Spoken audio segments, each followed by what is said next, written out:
I was 26, laughing with friends, when a spiked drink stole my life. I woke up to a stranger's cold smile and a gun to my head.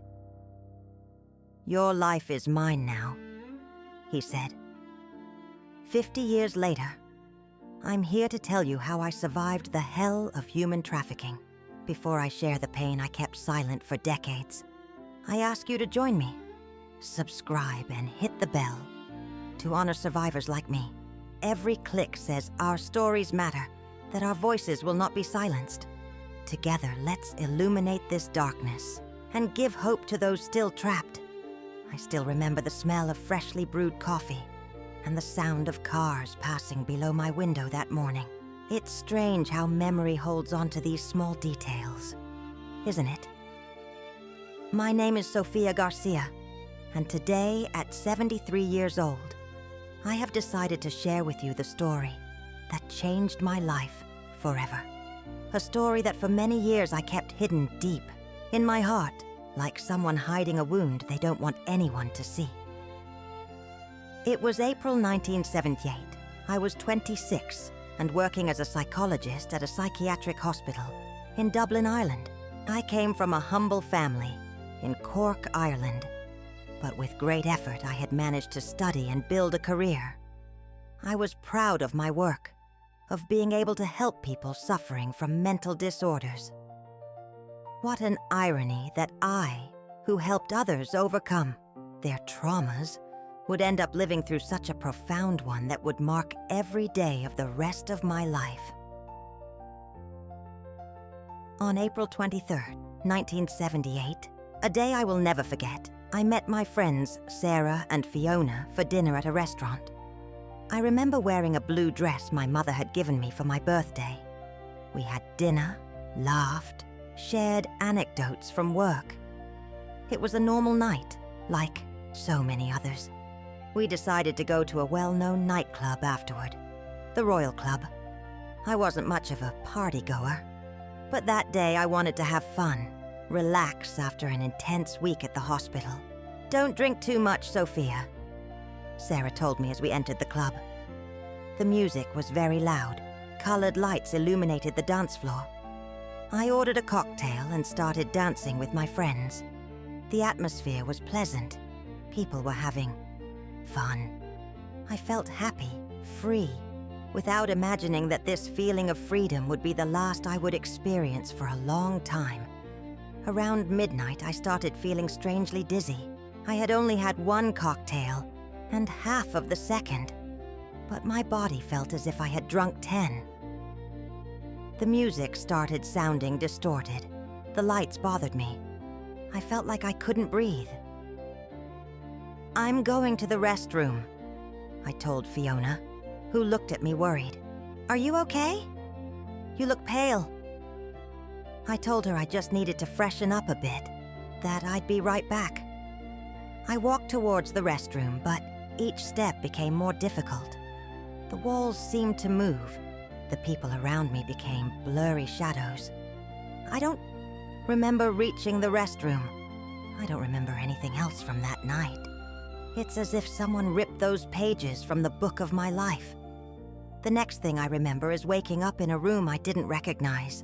Light entered through a window with white curtains. For a moment, I thought I might have drunk too much, and one of my friends had taken me to her house. But then I turned my head and saw a man sitting in a chair by the bed. A man I had never seen before. He wasn't Irish. He had light eyes, brown hair, and in his right hand, he held a pistol. Panic overwhelmed me. I wanted to scream, but my throat was dry, my entire body paralyzed by fear. The man smiled, a cold smile I will never forget.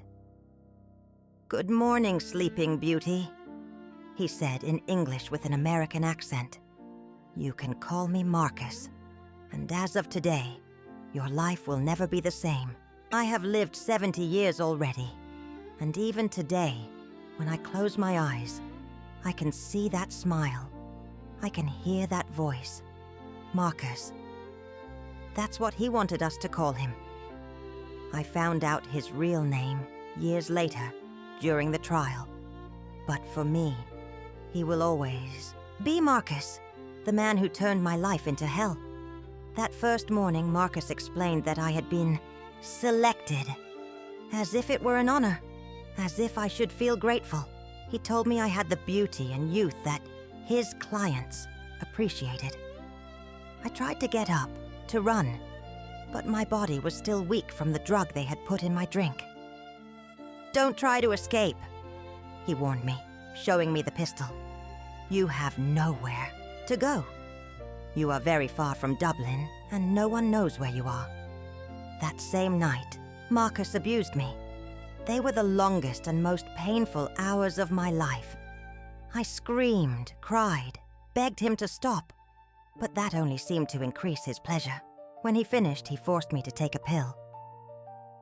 "So you can rest," he said with a cynical smile. I had no strength to resist. The pill plunged me into a deep, dreamless sleep, a black void that I almost appreciated. I woke up hours later when Marcus entered the room accompanied by 2 young Irish women. They had downcast eyes, swollen from crying so much. One of them, who couldn't have been more than 18, was visibly trembling. "How did I get here?" I asked, my voice broken. Marcus laughed. "My employees put something in your drink.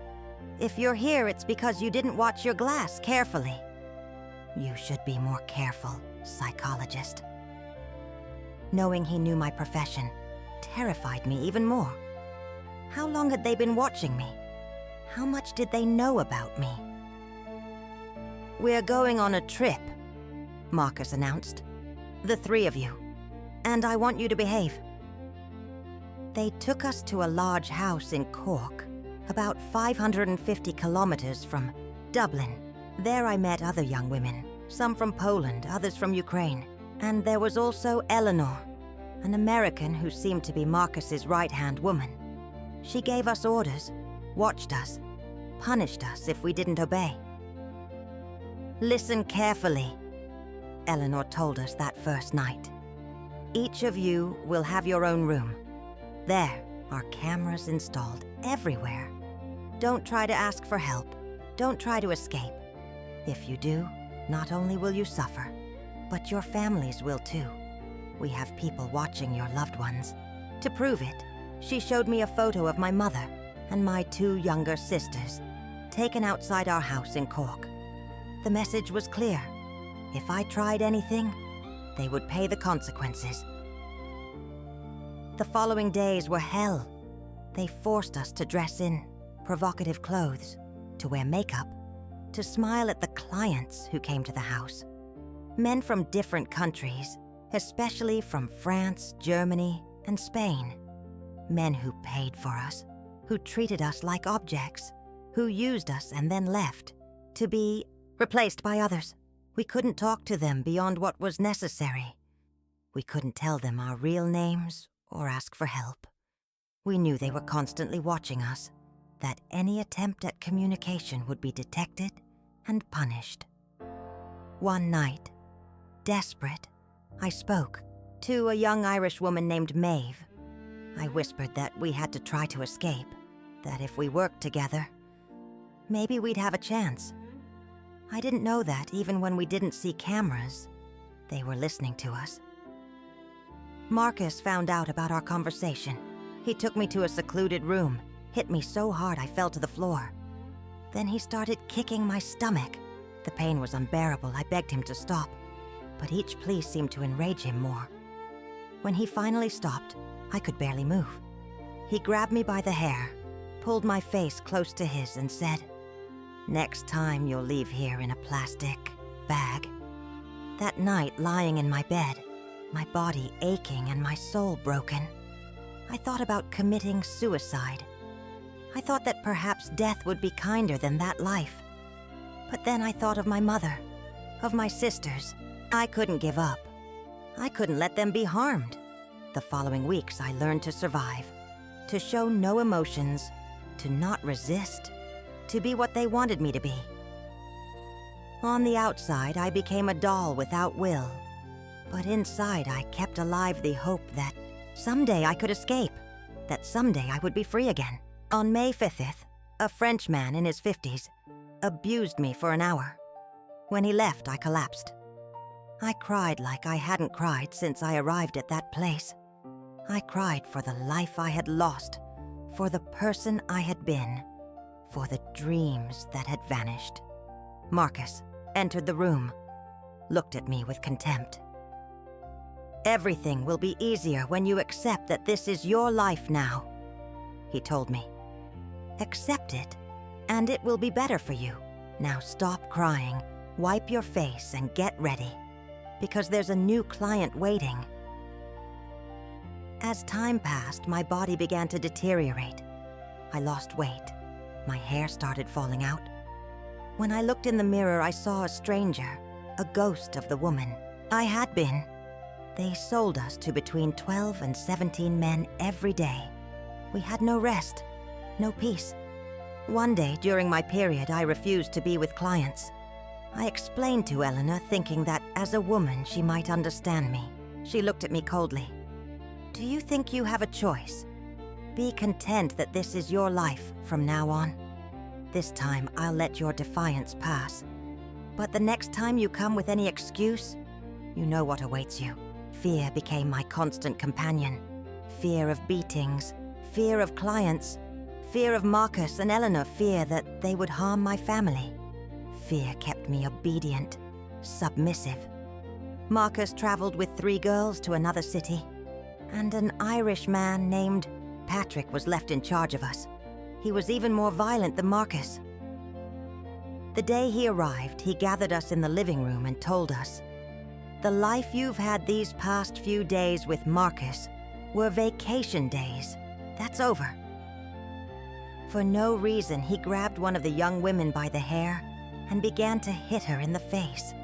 We all watched horrified, paralyzed by terror. The days with Patrick were a new level of hell. He raped me every night with unimaginable brutality. Afterwards, he left me lying like a dirty rag, uncaring of my pain or my tears. A week later, Marcus returned with fake passports. He told us we would travel to Germany.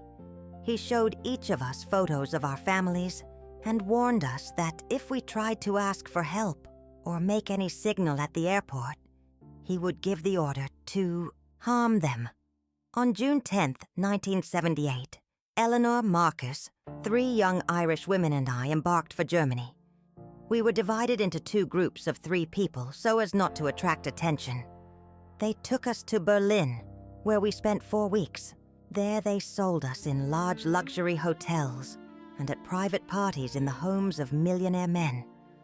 We were always watched by guards. Sometimes I wondered if those rich men knew we were there against our will. But deep down I knew they didn't care. For them we were merchandise, disposable objects. For a month we traveled through 3 cities in Germany. The routine was always the same. Luxury hotels, private parties, different men, but with the same look, the same desire to possess, to dominate. Then, Marcus announced that we would travel to Canada. He made the same warnings. Don't ask for help. Don't try to escape, or our families would pay the consequences. We arrived in Toronto on July 13th, 1978. They took us to a large house where that night there was a party with more than 100 people. They told us they were important drug traffickers. One of the young women in our group, physically and emotionally exhausted, fainted during the party.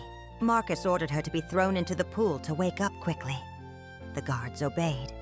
They forced us to watch as she was pulled out of the water, trembling, terrified, as they dried her, changed her clothes, and took her back to the room because new clients were arriving. The abuses we suffered in Canada surpassed everything before. Clients arrived in groups of 4 or 5 at a time. They forced us to consume drugs that made me lose track of time and space. In those moments, I truly wished to die. After 5 days in Canada, another man, approximately 40 years old, arrived whom they called the boss. He brought someone to give us a tattoo on our forearm. 3 black dots, 1 above and 2 below. At that moment, I only knew it was a way of identifying us, of marking us as property. Years later, during the investigations, I discovered that this mark indicated we belonged to a specific cartel. I still carry the scar of that tattoo, although I had it removed more than 4 decades ago. Sometimes my grandchildren ask me about that whitish mark on my skin, and I tell them it's a story for when they're older. There are truths that are too harsh even for adults. Imagine for children. We stayed in Canada for 3 months. 3 months that felt like 3 lifetimes. In October 1978, they took us to Austin, Texas. There we were housed in a mansion where there were more than 30 trafficked young women. Russian, Ukrainian, Thai, Venezuelan. Some had been in that situation for over a year. We were subjected to all kinds of humiliations and degradations. Physical and psychological violence was constant. If one of us made a mistake, we all paid. From Austin, we went to Detroit, Chicago, and Washington. On those journeys, more than once I wished I no longer existed. The idea of death became a comfort, a potential escape from that endless hell. The only thing that kept me alive was thinking of my family, of the possibility, however remote, of seeing them again someday. On December 9th, 1978, we were at New York City Airport, waiting for a flight to Los Angeles. I was very nervous that day. Some of the young women had told me that Los Angeles was the worst nightmare of all, that the treatment there was even more brutal, that many didn't survive. With me were Elena, Marcus, and a young Russian woman named Natasha. We were waiting for the flight when a woman with short blonde hair sat in the chair in front of me. She kept looking at me intently. I was scared, but at the same time I thought, could she have noticed something? Eleanor noticed my nervousness and gave me a calming pill. She thought I was nervous because I knew what the hell of Los Angeles would be like. She didn't realize that the blonde woman was watching me. The woman made a gesture with her arms. She placed her left hand behind her own neck and slowly, with her right hand, touched her left forearm. She repeated this gesture 3 times, very slowly. I realized she was trying to communicate with me. At that moment, I thought, does she know I'm being trafficked? Is she asking me for a signal? She got up with her phone in hand, started talking to someone in English, and when she was almost in front of me, I clearly heard her say the word, help.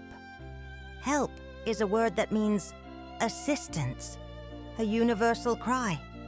At that moment, I understood that she was trying to communicate with me in a way that only someone who desperately needed aid could understand. My traffickers didn't know the meaning of that word, and didn't even pay attention to that blonde woman. When she passed near me, she made the gesture again with her hand behind her neck, passing her right hand over her left forearm. I understood that she wanted to know if I had any tattoos made by my traffickers on my neck or forearm. I was wearing a long-sleeved shirt and a coat. The airport heating was on, and it was hot. Eleanor had her coat in her hand and said nothing when I commented that I was sweating a lot and needed to take off my coat. I took it off and, without them noticing, I lifted the sleeve of my shirt while folding the coat with my other hand. That blonde woman could see that I had been tattooed on my forearm. She simply got up and left. Less than 10 minutes later, we were surrounded by a group of men dressed in casual clothes who said they were federal agents. After showing their credentials, we had to follow them, each of us with a different agent. They interrogated me for almost 4 hours. I was able to call my family and tell them I was alive. That day I felt like God was watching over me. I returned to Ireland, and upon arrival, my family and I moved to another country because I no longer felt safe there, for fear that they would try to get revenge on me and my family. The process against my traffickers began in the United States. and I had to return to testify. I eagerly awaited the start of the trial, which took place in January 1980, more than a year after my rescue. A month after the rescue, I found out who that blonde woman who had helped me at the airport was. Catherine White, a lawyer and anti-human trafficking activist. In the first few minutes she tried to communicate with me, I felt confused. But upon hearing her speak the word, help, in general English, I knew my prayers had not been in vain, and that I was in the right place at the right time. On January the 20th, 1980, I appeared before the court. In their excessive lust for power, Marcus, Eleanor, and their group decided to tattoo me, as most traffickers do, and chose a widely used symbol that, consequently, many already knew. They were months of physical and psychological torture. I never imagined I would survive all that, but with a large support group, therapy, and medication, I was there that day to address the court. I asked the judge for permission to address Marcus directly. I wanted him to look me in the eyes when I told him what I thought. "Marcus," I said, "in the course of my career as a psychologist, I have seen all kinds of sociopaths and psychopaths, but you are a degree above them, because you are also sadistic. You stole the dreams of many young women. You destroyed families. You destroyed lives. Your rampant pursuit of money and power has now put you here, in front of me. And today I see how small you are." I remember how my voice trembled, but not from fear, but from rage contained for so long. I continued, "The world is plagued by people like you, who, in search of money and power, spare no effort in inflicting pain and degradation on their fellow beings. You failed miserably that day at the airport. You believed your intelligence and strategy were incredible, but you never counted on someone outsmarting you that day." I looked at the judge, then at the jury members, and finally fixed my eyes on Marcus again. "You will never again find peace here on Earth, much less in eternity. I am determined to ensure that an object like you never again walks freely on the same ground I tread." It is very difficult to speak of empathy and humanity with a being who is totally devoid of those qualities. My voice grew stronger, clearer. When your world collapsed, mine rose. When your career in human trafficking hit rock bottom, my life took off. While you thought that, with the passage of time, you would manage to destroy my physical and mental sanity, today destiny places me in a position where I am the one who sees you rotting inside a prison. I stood up, tall, with the dignity they had snatched from me, and which I had recovered with so much effort. I leave this court with my head held high, and I go to a world that awaits me with open arms. I will see the sunrise. I will savor the best foods. I will meet new people, while you will leave this room handcuffed, heading to a cell inside a prison, where you will most likely remain for the rest of your life." Finally, I looked at the judge. "I ask this court to impose the maximum sentence provided by law on Marcus." Marcus, Eleanor, and their bodyguards received life sentences without the possibility of parole. 2 employees of the house where we were rescued were sentenced to 28 years in prison each. Of the 17 victims rescued, 12 decided to stay in the United States. I moved to Sweden with my family, and since then began a new life. In 1981, I met Henrik, a Swedish lawyer who worked on human rights cases and had attended the trial against my traffickers. Unlike other men I met after my rescue, Henrik didn't look at me with pity or morbid curiosity.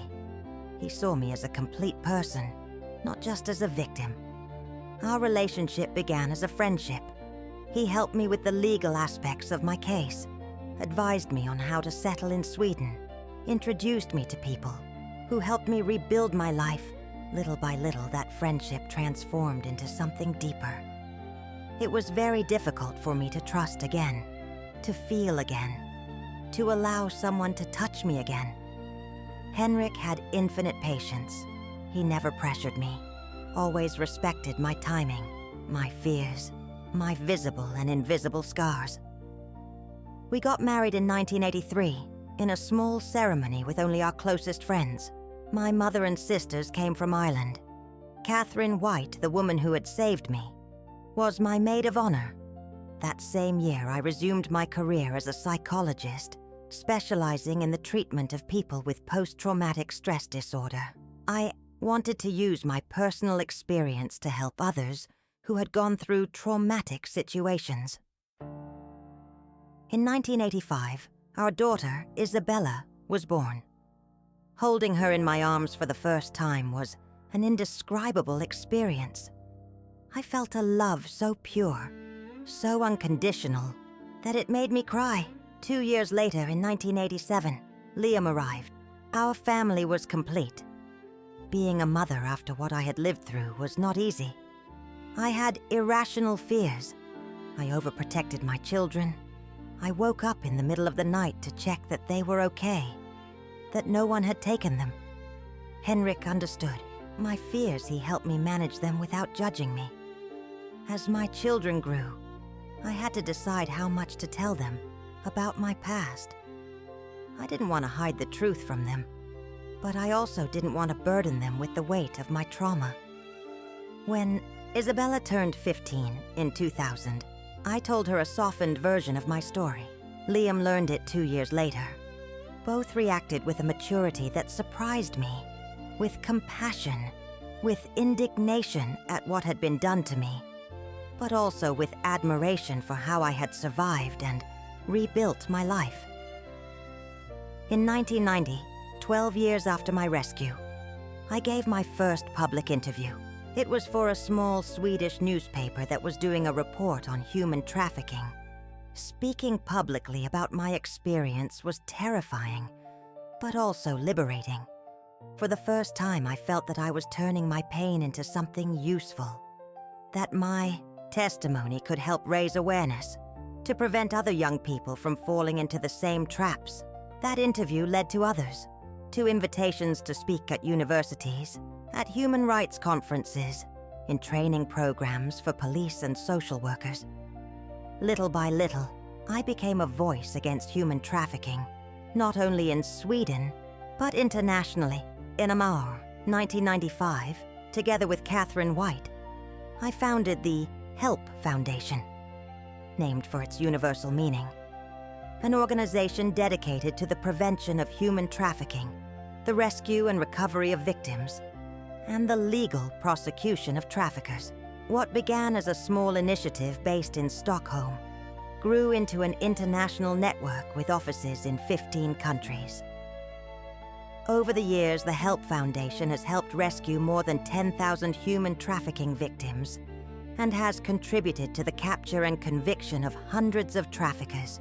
We have developed educational programs for schools and universities, trained thousands of professionals to identify and help potential victims, and collaborated with governments to improve laws and policies against this crime. In 2002, I published my first book, From Hell to Hope, My Journey as a Survivor and Activist. It was translated into 15 languages and became a reference in the field. Through it, I was able to reach a wider audience, raise awareness about the reality of human trafficking, and offer hope to other survivors.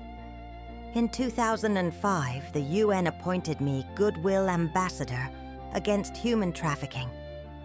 This recognition gave me an even larger platform to speak on this issue, to influence international policies, to demand action from governments and society in general. I have traveled all over the world. I have spoken before heads of state, before the UN Security Council, before the European Parliament. I have visited clandestine brothels, refugee camps, conflict zones where the risk of trafficking is especially high. I have met survivors of all ages, from all countries, with stories as painful as mine. In each of these journeys, in each of these experiences, I have learned something new about the complexity of human trafficking, about its causes and consequences, about the best ways to combat it. I have also learned about the incredible resilience of the human spirit, about how people who have gone through hell can rebuild their lives, can find joy, purpose, love. In 2010, my story reached the big screen. A Swedish director, moved by my book, decided to make a film based on my life. Sophia premiered at the Cannes Film Festival, where it won the jury prize and was then distributed internationally. The film not only showed the horror of my captivity, but also my recovery process, my transformation into an activist, my struggle to give a voice to those who have none. It was a powerful tool to raise awareness about human trafficking, to show not only its brutality, but also the warning signs, how to identify potential victims, what to do if you suspect someone is being trafficked. One of the most significant impacts of the film was the increase in reports and rescues. Human trafficking helplines recorded a 300% increase in calls. Hundreds of people came forward to authorities to report suspicious situations they had observed. Dozens of rescue operations were carried out as a direct result of these reports. A year after the premiere, I received a call that left me speechless. It was from an Interpol agent. She told me they had rescued 23 young women who were being trafficked from Eastern Europe to the Middle East. The rescue happened because an airport employee recognized the signs he had seen in the movie and alerted the authorities. Those 23 young women are alive and free thanks to you, the agent told me. Thank you for your courage, for sharing your story, for teaching us all to be alert. That call made me cry with joy. In all my years of activism, I had never felt the impact of my work so tangibly. 23 lives saved, 23 possible futures, 23 women who wouldn't have to go through the hell I went through. The film also had an unexpected personal impact. It put me in contact with some of the young women who had been captive with me. Women who now, like me, were in their 50s and 60s, who had rebuilt their lives in different ways. Maeve, the young Irish woman with whom I had tried to plan an escape, which earned me a brutal beating from Marcus, wrote to me after seeing the film. She had recognized our story, although the names had been changed. We met in Dublin, in a quiet cafe, two mature women sharing memories of a past we had tried to bury. I never stopped wondering what had happened to you, she said, taking my hands in hers. After they took you, I feared the worst. When years later I saw your photo in a newspaper speaking at the UN, I couldn't believe it. It was you, alive, strong, helping others. Maeve told me her story. She had been sold to a brothel in Singapore, where she spent 3 years before being rescued during a police raid. She returned to Ireland, got married, had children. She never spoke of her experience with anyone, not even her husband. The shame, she explained, was too great. Seeing the film, seeing our story told with dignity, without sensationalism, without judgment, gave her the courage to speak for the first time, first with her family, then with a therapist. You freed me twice, she told me. First when you tried to make us escape together, although we failed. And now, decades later, when you have helped me break the silence. We hugged, crying too, survivors who had walked different paths, but shared an indestructible bond. I introduced her to Catherine White, who was also an older woman now, but who continued to work tirelessly against human trafficking. The three of us formed a friendship that has been a source of comfort and strength for all of us. Natasha, the young Russian woman who was with us at the New York airport when we were rescued, also got in touch after the film. she had returned to Russia, had become a psychologist like me, and ran a center for women victims of violence. We wrote to each other regularly, sharing news, ideas, strategies for our work. Finding these women, knowing that they had survived, that they had rebuilt their lives, was an unexpected gift. It made me feel that, in some way, we had won.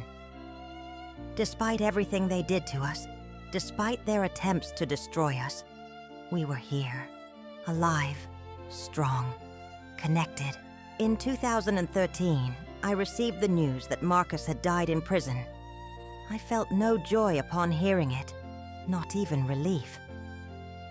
I only felt a strange sense of closure, as if a dark chapter of my life had finally ended.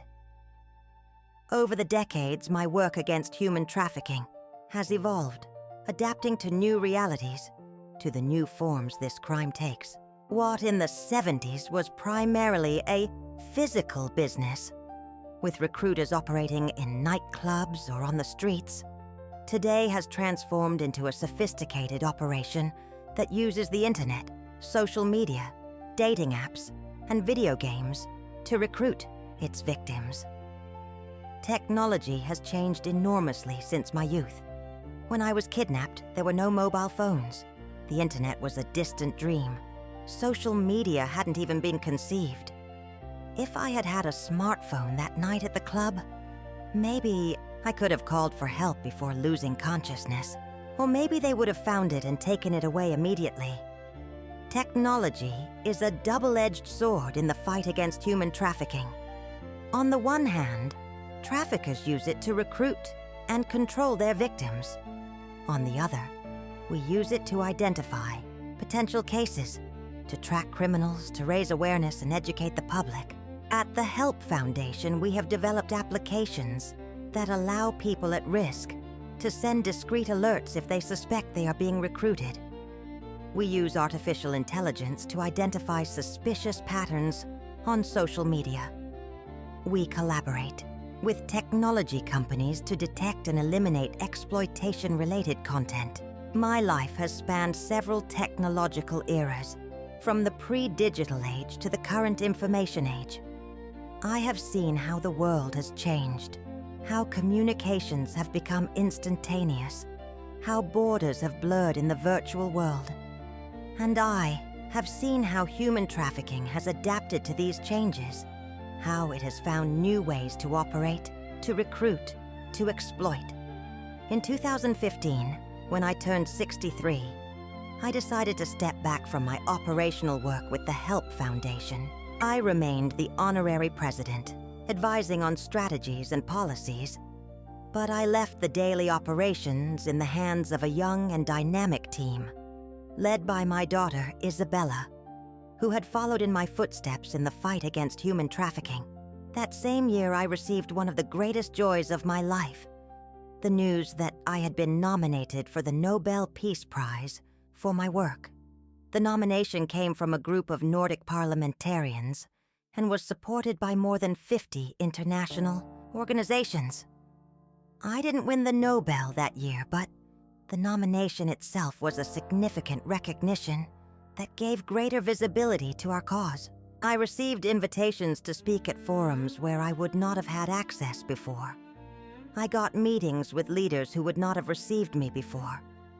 In 2018, 40 years after my rescue, I organized an international conference on human trafficking in Stockholm. We brought together survivors, activists, researchers, legislators, and representatives of international organizations from all over the world. For 3 days, we shared experiences, discussed strategies, and established collaborations.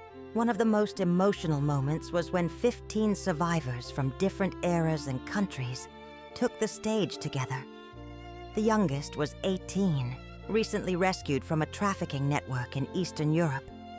The oldest was 85, having been trafficked during World War II. Between them, a line of women and men representing decades of suffering, but also of resistance, resilience, and hope. "We are not just statistics," I said in my closing speech. We are not case studies. We are human beings who have survived the unimaginable and are here, standing, raising our voices. And our voice says, never again. Never again will we allow others to go through what we went through. Never again will we remain silent in the face of this crime. Never again will we look away. In 2020, in the midst of the global COVID-19 pandemic, I faced a new challenge, adapting our work to a world in lockdown. Movement restrictions, border closures, increased unemployment, and economic vulnerability created new opportunities for traffickers and new risks for potential victims.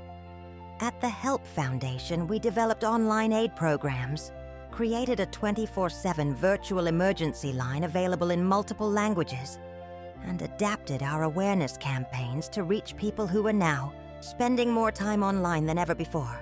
It was during the pandemic that I decided to write my complete memoirs, not only about my experience as a trafficking victim and my subsequent activism, but about my entire life. I wanted to leave a complete testimony for my children, my grandchildren, for future generations. Beyond Trauma, The Complete Journey of Sofia Garcia was published in 2022 when I was 70 years old. The book was enthusiastically received not only by those working in the field of human trafficking, but by a general public interested in stories of overcoming adversity, resilience, and transforming pain into purpose. Now, in 2025, at 73 years old, I look back and see a life I never imagined I would have.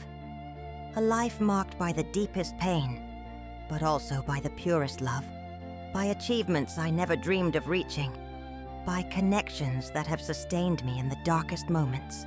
If someone had told me when I was 26 and working in that psychiatric hospital in Dublin that one day I would be speaking before the United Nations, that I would write books that would reach readers all over the world, that my story would become an award-winning film, I would have laughed at how absurd it sounded. And yet, here I am, an old woman who has lived many lives in one, a survivor who became an activist, a voice for those who still cannot speak, a beacon of hope for those who believe that darkness is eternal. Life is unpredictable, sometimes cruelly so, sometimes wonderfully. In my case, it was both.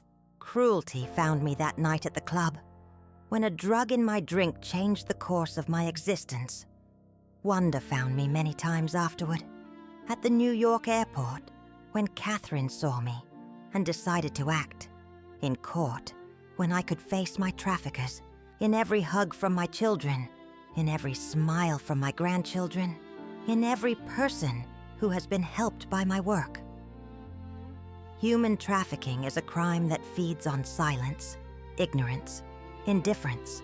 That's why I have dedicated my life to breaking that silence, to educating, to shaking off indifference. And although I know I haven't defeated this 1,000-headed monster, I do believe I have contributed to weakening it, to making it more visible, harder to ignore. In recent years, I have reduced my public commitments. My body no longer has the energy it once did, and I have learned to respect its limits.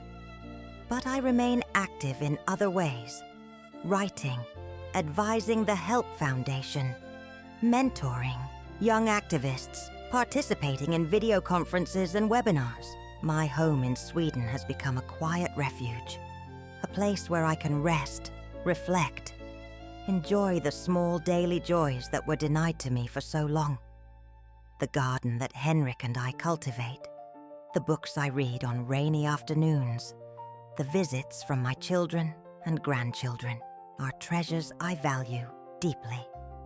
Henrik, my life partner for more than 40 years, continues to be my rock, my constant support. At 78, he maintains a brilliant mind and a compassionate heart.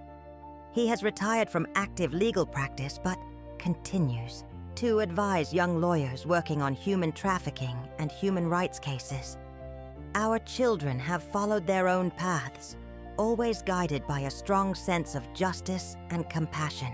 Isabella, our eldest daughter, 40, is now a renowned human rights lawyer who has worked on emblematic cases before the International Criminal Court. Liam, our 38-year-old son, continues his work as a doctor with Doctors Without Borders, leading programs for victims of trafficking and exploitation in conflict zones. Our grandchildren are our greatest joy. Aurora, Isabella's eldest daughter, is 12 and already shows a deep interest in human rights. Liam's twins, Oscar and Felix, 10, are two whirlwinds of energy and curiosity. And Isabella's two little ones, Sarah, 8, and David, 5, fill the house with laughter every time they visit. I see in them the future, the hope, the continuity of the struggle for a more just, more humane world. I don't want them to inherit a world where human trafficking continues to destroy lives. That's why, even in my old age, I continue to work, to speak, to fight. In 2023, I received a diagnosis that made me reflect deeply on my mortality. Breast cancer, at an early stage, but cancer nonetheless. The treatment was successful, a combination of surgery and radiotherapy. Doctors are optimistic about my prognosis, but the experience reminded me that time is not infinite, that I must use it wisely. Last year in 2024, the Help Foundation celebrated its 30th anniversary with a gala in Stockholm. During the event, Catherine White announced the creation of the Sofia Garcia Award for Courage and Resilience, which will be awarded annually to human trafficking survivors who have shown extraordinary courage and are working to help others. The award includes a significant financial endowment, which will allow the winners to develop projects to combat human trafficking in their communities.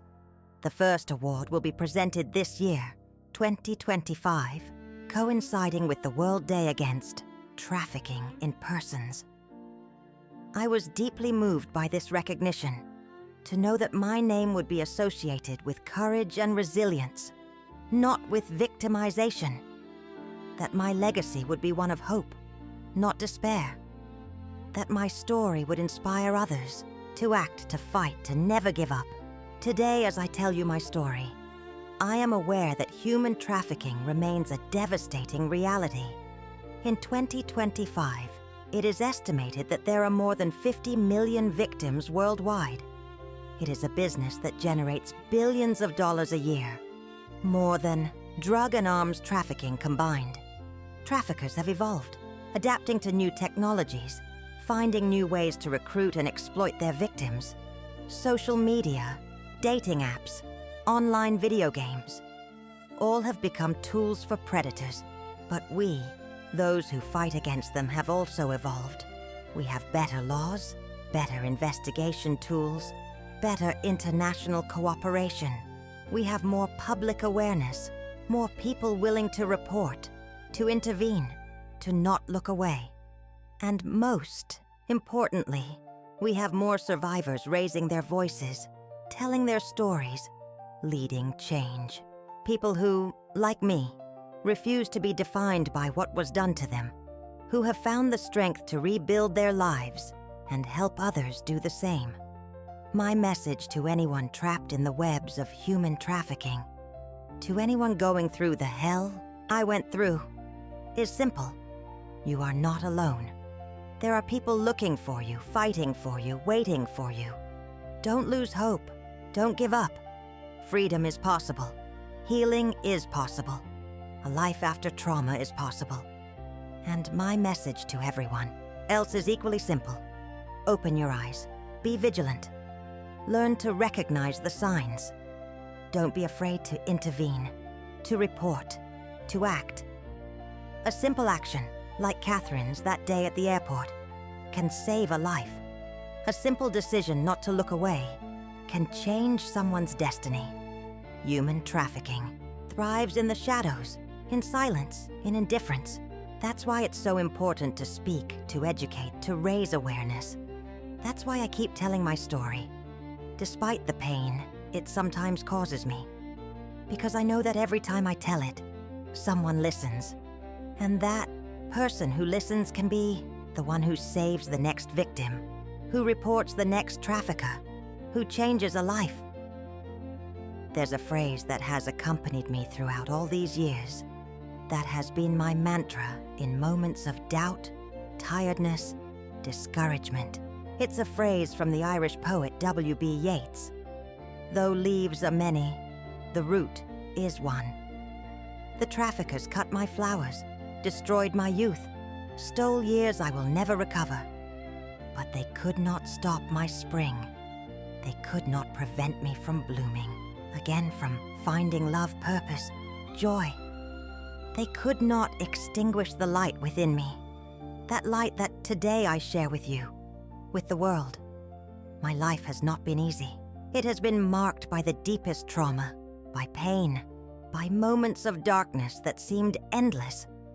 But it has also been filled with love, deep connections, significant achievements, moments of pure joy. I wouldn't change anything about my life, not even the most painful moments, because everything I have lived has made me who I am today. Because every experience, even the most terrible, has taught me something valuable. Because without the hell I lived, I would not have been able to help so many people escape their own hell. At 73 years old, I look to the future with hope. I know I will not see the end of human trafficking in my lifetime. It is too great an enemy, too deeply rooted in our society. But I also know that every day we are closer, that every action counts, that every life saved is a victory. And I know that after me others will come, younger, stronger, with new ideas and strategies.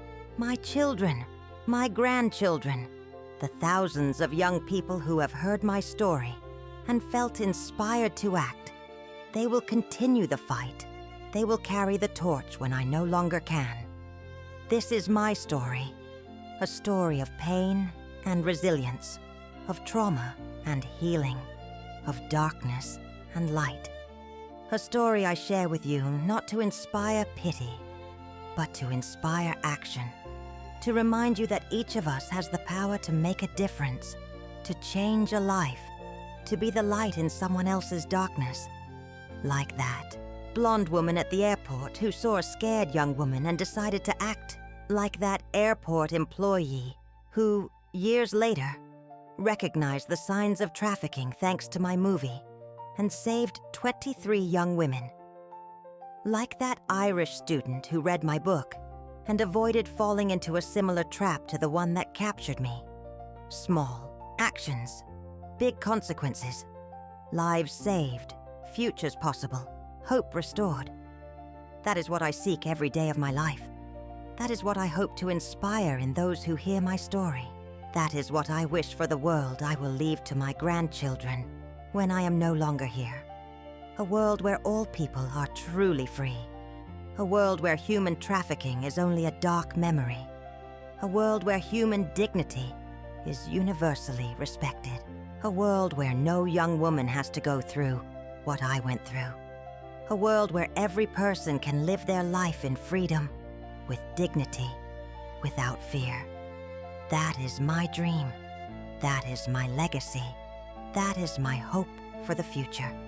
And as long as I have breath, I will continue fighting to make it a reality.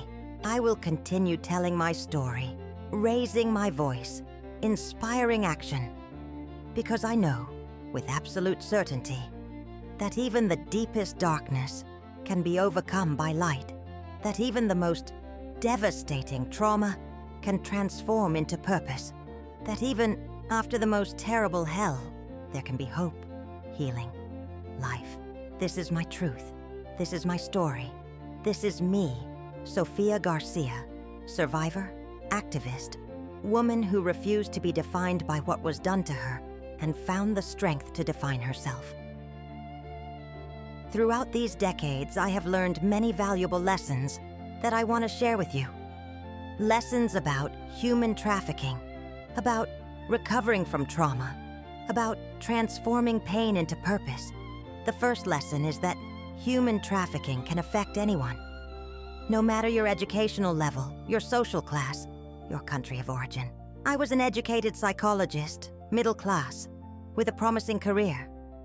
And yet, one night in a club, a spiked drink, and my life changed forever.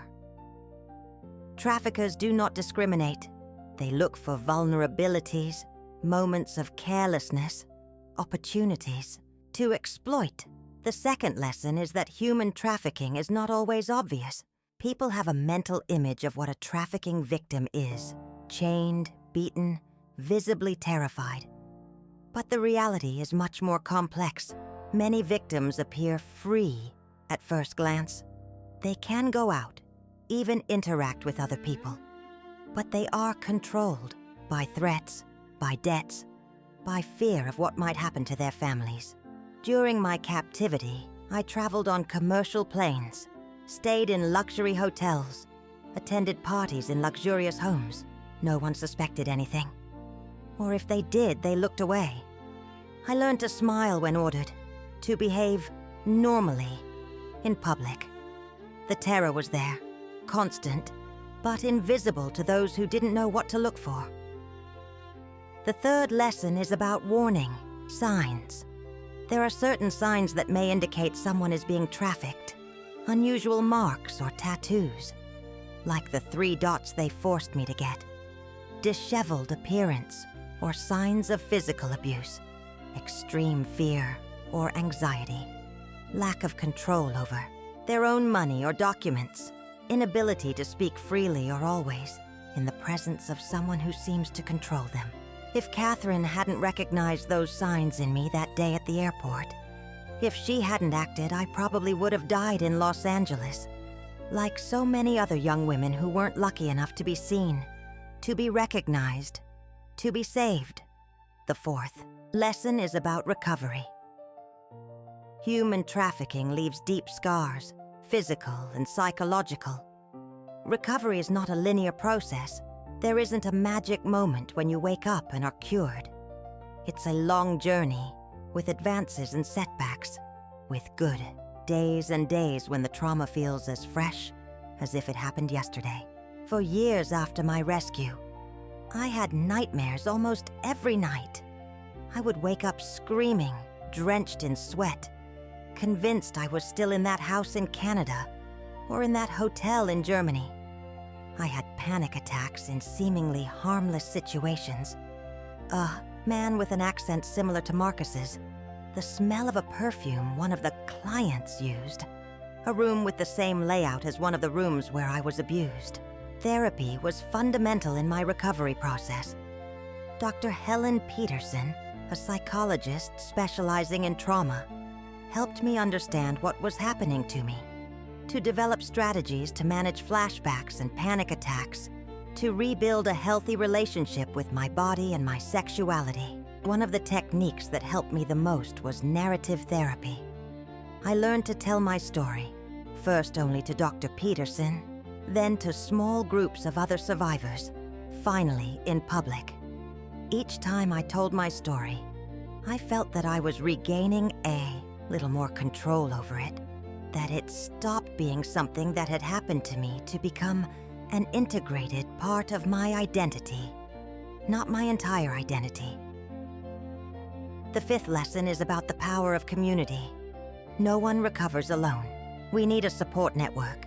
People who understand, who don't judge, who are willing to walk with us through the darkness. My community has been diverse over the years. It began with Henrik and Catherine, then expanded to include other survivors, mental health professionals, activists, friends I made in Sweden. Each person has contributed something unique to my process of recovery and growth. One of the most important groups for me has been the Survivor Support Circle I founded in Stockholm in 1985. We started as just 5 women, sitting in a circle in my living room. Today, that group has grown into an international network with more than 500 circles in 30 countries. A safe space where survivors can share their experiences, their fears, their hopes, without judgment, with understanding. The 6th lesson is about transforming pain into purpose. For a long time after my rescue, I felt lost.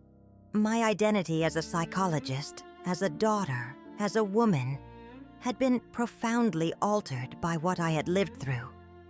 I didn't know who I was, what I wanted to do with my life, how to move forward. I found my purpose when I started speaking publicly about my experience, when I saw how my testimony could help raise awareness, change perceptions, and save lives. The pain was still there, but now it had meaning, a purpose greater than myself. Remember one night in 1992, after giving a talk at a university in Gothenburg, a young woman approached me, tears in her eyes. She told me she had been about to accept a job offer abroad that sounded too good to be true. After listening to my talk, she had investigated further and discovered it was a trafficking operation. "You saved my life," she told me. "Thank you for having the courage to tell your story." That night, I went home and cried, not tears of pain, but of gratitude. Gratitude for having survived, for having found the strength to speak, for being able to use my experience to prevent other young women from going through what I went through. Since then, I have received hundreds of similar messages. Young people who avoided traps, families who identified warning signs in their loved ones, professionals who learned to recognize potential victims, police and social workers who improved their protocols of action. Every message is a confirmation that my suffering was not in vain, that my voice matters, that my story can change lives. The 7th lesson is about the importance of prevention. Human trafficking is a crime that thrives on ignorance, poverty, and inequality. To combat it effectively, we need to address its fundamental causes. At the HELP Foundation, we have developed educational programs for schools and universities to teach young people to recognize risky situations and protect themselves. We work with vulnerable communities, offering economic and educational alternatives to reduce vulnerability to trafficking.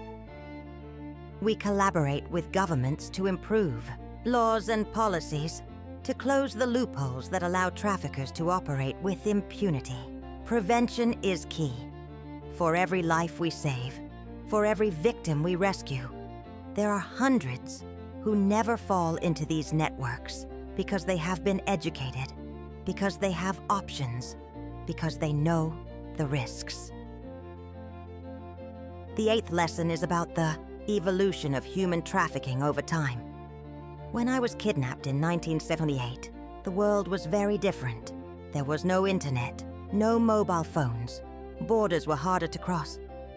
Traffickers operated mainly at a local or regional level, and their methods were relatively simple. Today in 2025, human trafficking is a global, sophisticated business that uses the most advanced technology to recruit, control, and exploit its victims. Social media, dating apps, online video games have become tools for traffickers. The dark web provides them with a space to operate anonymously. Cryptocurrencies allow them to carry out transactions without leaving a trace. But technology is also our ally in the fight against trafficking. We use artificial intelligence to identify suspicious patterns on social media, to detect potential recruitment situations. We develop applications that allow people to send discreet alerts if they suspect they are being recruited. We use biometric data to identify victims and traffickers. The fight against human trafficking is a constant race, where criminals evolve and we must evolve with them. Always one step ahead, if possible. The 9th lesson is about the importance of international collaboration. Human trafficking respects no borders. It is a crime that requires a global, coordinated, multilateral response. Throughout my career as an activist, I have worked with organizations from all over the world: Interpol, Europol, UNODC, IOM, UNICEF, and hundreds of local and regional NGOs. I have seen how collaboration can multiply our impact, how the exchange of information and good practices can save lives. I remember a particularly complex case in 2008. A trafficking network operated between Ireland, Poland, the United Arab Emirates, and several European countries. The victims, mainly young Irish and Polish women, were recruited with false promises of work as nannies or domestic workers. The operation to dismantle this network involved law enforcement agencies from 12 countries, coordinated by Interpol. The HELP Foundation provided crucial information, collected through our networks of informants and survivors. The result? 45 traffickers arrested, 187 victims rescued, and a network that had been operating for over a decade finally dismantled. This case demonstrated the power of international collaboration. No country, no organization could have achieved this alone. It was the joint effort, mutual trust, and information exchange that made this success possible. The 10th and final lesson is about hope. Human trafficking is a dark, painful topic that can seem overwhelming. It's easy to feel helpless, hopeless, when we face the magnitude of this crime, its global reach, the millions of lives it destroys. But I have seen too many victories, too many lives saved, too many criminals brought to justice to lose hope. Every day, all over the world, there are people working tirelessly to combat human trafficking. Police conducting meticulous investigations, prosecutors building strong cases, social workers supporting victims, activists raising awareness, survivors sharing their stories, transforming their pain into action. And every day, there are victories, small and large. A young woman who is rescued, a trafficker who is convicted, a law that is improved, a community that becomes more aware and vigilant. It is in these victories that I find my hope, in the knowledge that, although the path is long and difficult, we are moving forward, that every action counts, that every life saved is a victory against the darkness. Today at 73, I look back and see all that we have achieved, the thousands of lives saved, the hundreds of traffickers convicted, the improved laws, the awareness created, the taboo broken, the voices raised. And I look forward to all that remains to be done. The millions of victims who are still waiting to be rescued, the traffickers who still operate with impunity, the laws that still need to be strengthened, the awareness that still needs to be created. My hope for the future is that we continue this work, that we don't give up, that we don't look away, that everyone, from their position, does what they can to combat this crime. That governments prioritize the fight against human trafficking, that companies adopt ethical practices in their supply chains, that the media report responsibly, that communities are vigilant, that individuals educate themselves and act. My hope is that my grandchildren live in a world where human trafficking is only a dark memory, a page in history books, not a daily reality that destroys millions of lives. And as that hope comes true, I will remain here, telling my story, raising my voice, inspiring action, because I know with absolute certainty that even the deepest darkness can be overcome by light, that even the most devastating trauma can transform into purpose, that even after the most terrible hell, there can be hope, healing, life. This is my truth. This is my story. This is me, Sofia Garcia, survivor, activist, woman who refused to be defined by what was done to her, and found the strength to define herself. Thank you for listening to me. Thank you for opening your hearts to my story. And above all, thank you for bringing this light, this awareness, this call to action to the world that so desperately needs it. Because together, united in this cause, we can make a difference. We can save lives. We can create a future where human trafficking is only a dark memory, not a devastating reality. That is my dream. That is our challenge. That is our shared responsibility. And I, at 73 years old, with all that I have lived, with all that I have learned, with all that I have given and received, can tell you with absolute certainty that dream is worth fighting for. That cause is worth dedicating a life to. It's worth believing that a better world is possible, because it is. And it's up to all of us to make it happen.